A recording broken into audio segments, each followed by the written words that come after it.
doing today? I'm doing fantastic. How are you? I'm doing good. I'm excited because the EP came out. Yes. The music was like, it was a bop. I'm here for it. I can't wait to run my little Saturday errands tomorrow to listen to it. Amazing. Because you have to listen to albums in a car. It's a better Yes, experience. I agree. See? 100%. That is where we listen, I guess, to most music, I feel like, is in the car, right? And then I can have a karaoke session and... Oh, yeah. Oh, that'll be fun. Once we get to the point where people are doing karaoke to this. I'm excited. It's going to happen. Can you sing? Are you a good singer? Would you consider in yourself? my fantasy world, I love that. in my Delulu world, Are we I like can't. a shower singer? Is that the vibe? Yeah. Shower, yeah, okay, great. Yes. So Love that. I want to know, like, what was the conversation like with crafting Sky as an artist? Yes. So when I signed on to do the project, there was already a lot of things in motion in terms of Sky and you know, the costume, and there were 3 songs that were already written, 2 of which were written and produced by a writer-producer called Ida Rose, and she's just so talented, and it was her voice on the demo. And so that really was the blueprint for me, because it was New Brain and Blood and White Satin. And so it allowed me to lean into a character that was kind of her, the foundation of what she'd created, and kind of take it from there and lean into that. And so together we really crafted, okay, how does she sound? How does she sing? And I didn't want it to sound like me. And it really does sound like Sky. I'm singing in the accent. I'm singing, which was so much fun, actually, because you know, I didn't have any limitations of my own artistry that for me as an artist that I've kind of put on myself. And it was great because we got to co-write 2 other songs together as well once I was cast, and one of which we wrote together after I finished the movie, and it was the end credit song. And so we just had the most fun because it's like, it's done, I've done all the hard work, let's write Sky Riley's like pop anthem, and it was the most fun. Yeah, I'm even more excited to listen now.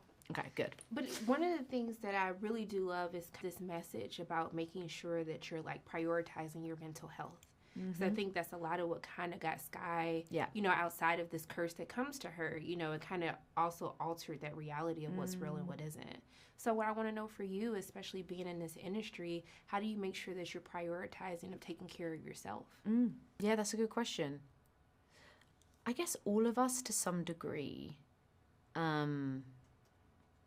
it's hard being like perceived. And I think it's just when you have that, and not necessarily myself to that, of course, not to Sky's level, but for Sky in particular, that is times 100. So there's this like version of you that, or her, that she's projected to the world, and they're projecting that back to her, but it's not necessarily evolving, and so she's not necessarily growing. And this idea of you know, being like seen and perceived but not actually known, and I think that's that can be a very lonely place, especially if you haven't been intentional about creating an honest space to speak, for people to speak honestly into your life, and also for you to be able to speak honestly. So with her, she just wants to be loved and seen and cared for without conditions. And even the people closest to her, like her mum, who really, you know, who knows her really well and loves her, it's like there still feels like there's a condition to it.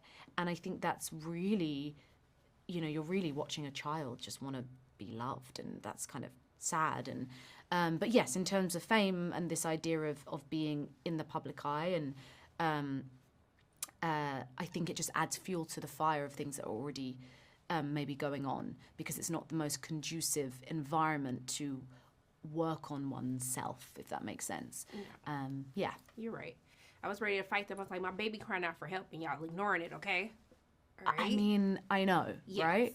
Look, I want to thank you so much for taking time to speak with me. Also, too, you ate the facial expressions in the movie. Oh, but, thank you. Okay, you did that. I'm just doing nothing but sending love and light your way. And I hope you have an amazing day. Thank I can't you. wait to listen to the EP. I'm taking I'm it. having a whole conversation, a You're whole concert wonderful. tomorrow in the car. We got to talk, because you didn't have to go that hard on this movie, okay? I felt like the opening sequence really like solidified the type of movie that we were going to have. So can you talk about using that opening moment to let people know that this movie is going to be like bigger and bloodier than ever? Definitely. It was such a fun, exciting challenge about how do we come back in? Like literally, where do we start? And I knew that this sequence was going to be breathless and sort of oppressive and suffocating and really, really stressful. And so even when I was writing the script, I wrote into it that it was going to all happen in a single unbroken shot. And so it was very fun to develop it around that concept and see, how far I could take it, do something that we hadn't done at all in the first film that sort of drops the audience in, makes them sort of play catch up with everything that's going on, and then to come to the end of that sequence sort of re-announcing that Smile is back and it's going to be bigger and crazier than ever. When that sequence happened, me and my friend, we just looked at each other, and I was just like, my God, I felt like I needed to bring my inhaler because I was just like, I didn't have a moment of peace. I love hearing that. But I felt like there was this underlying theme about mental health. And I think one of the things, even with Sky's characters, you kind of get frustrated because you realize that she's been through this traumatic thing, but it seems like the people around her aren't really concerned about her as an individual. So it's almost like they miss this whole thing that she's going through. So can you talk about kind of crafting, this pop star, but also to this pop star who really has no one in her circle to fight for her? Totally, and I'm really glad that you latched onto that. This character, Sky Riley, she's an incredibly famous pop star, and somebody who's in the public eye like that is, expected to always be on, always be performing, playing this character that people think that she is, sort of facing the world with a smile, despite everything going on behind the scenes. And I wanted to go kind of behind that velvet rope and explore the real human being, who is dealing with so much on the inside. She's really in quite a fraught situation when we meet her in the film, and I think that she's surrounded by people all day, every day, but she feels like the loneliest person in the world, and she isn't sure about everybody's agenda around her. I think there's a motivation to sort of have her suppress everything and be like everything's okay because she is so many people's meal ticket, and so she doesn't quite know where she stands with people, and because she's sort of this super famous character, she has no agency in her life. She's sort of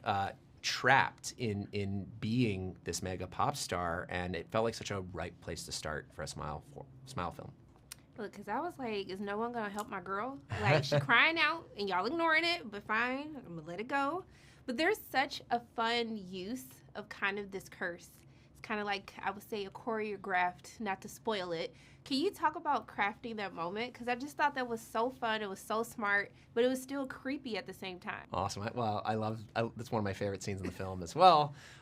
I like this idea that when the Smile curse comes in and sort of invades someone's world, it's sort of, digging its way into the cracks of their brain and using all the stuff from their life against them, really making it very deeply personal. And so it was going to take things from Sky's world and sort of use them against her. And it was very fun to sort of set up a lot of what happens in that scene earlier in the film. We see these elements of her life, and so when they get turned against her, it goes from something that is fun and exciting to something that's quite menacing. I really enjoyed this movie. I thank you for giving me several heart attacks. I appreciate you. But I just thank you for the message as well that it has in it. I thought it was really important. I just want to thank you for taking time out of your day to speak with me. And I'm just doing nothing but sending love and light your way. I hope Thank you so much. That means a lot. I appreciate that. Thank you.